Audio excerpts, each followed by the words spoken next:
बिस्मिल्लाहिर्रहमानिर्रहीम। अस्सलाम वालेकुम व्यूअर्स, क्या हाल है, कैसे हैं आप? आई होप कि आप खैरियत से होंगे। आज मैं बहुत ही मज़े की रेसिपी लेके आई हूँ।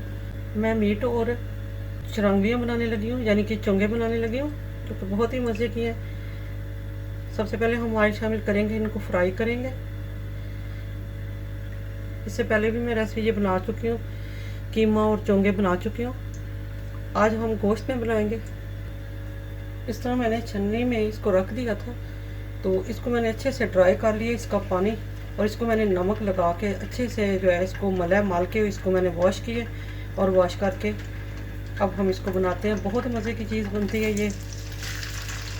इनको फ्राई कर लेते हैं। ये मसाला देखें, ये अच्छे से जो है ये फ्राई हो गई है, ये देखें। तो अब हम इसमें जो है वो गोश्त डाल देते हैं। गोश्त तकरीबन जो है वो 1 किलो है। इसमें भी हमने प्याज डाल के गोश्त का हमने इसको फ्राई किया था। तो अब हम इसमें डालते हैं 1 टीस्पून डालते हैं लहसुन पेस्ट, और अदरक पेस्ट डालते हैं हम 1 टीस्पून।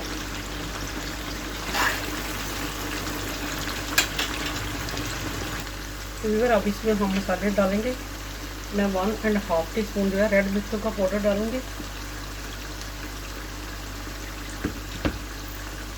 1 टीस्पून मैं इसमें नमक ऐड करूंगी।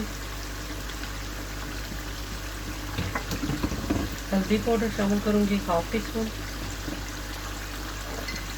सालन मसाला जो है वो मैं धो के 1 टीस्पून जो है वो शामिल करूंगी।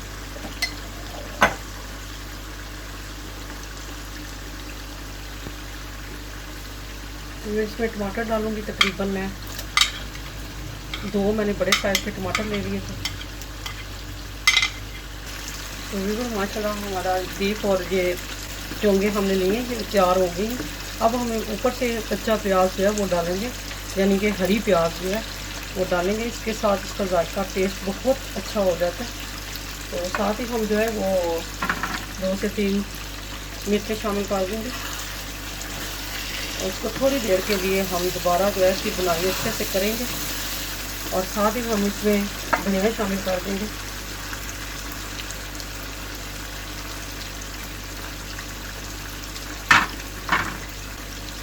इसको मिक्स कर लेते हैं।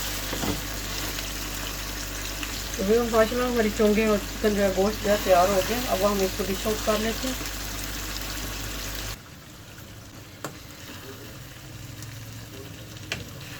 माशाल्लाह व्यूअर बहुत मज़ेदार बनी है। इसकी खुशबू भी बहुत अच्छी आ रही है।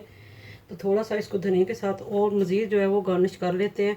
ये तो चलती हूँ, दुआओं में याद रखिएगा। इंशाल्लाह नेक्स्ट रेसिपी के साथ आऊँगी। तब तक के लिए ढेरों दुआओं के साथ अल्लाह हाफ़िज़।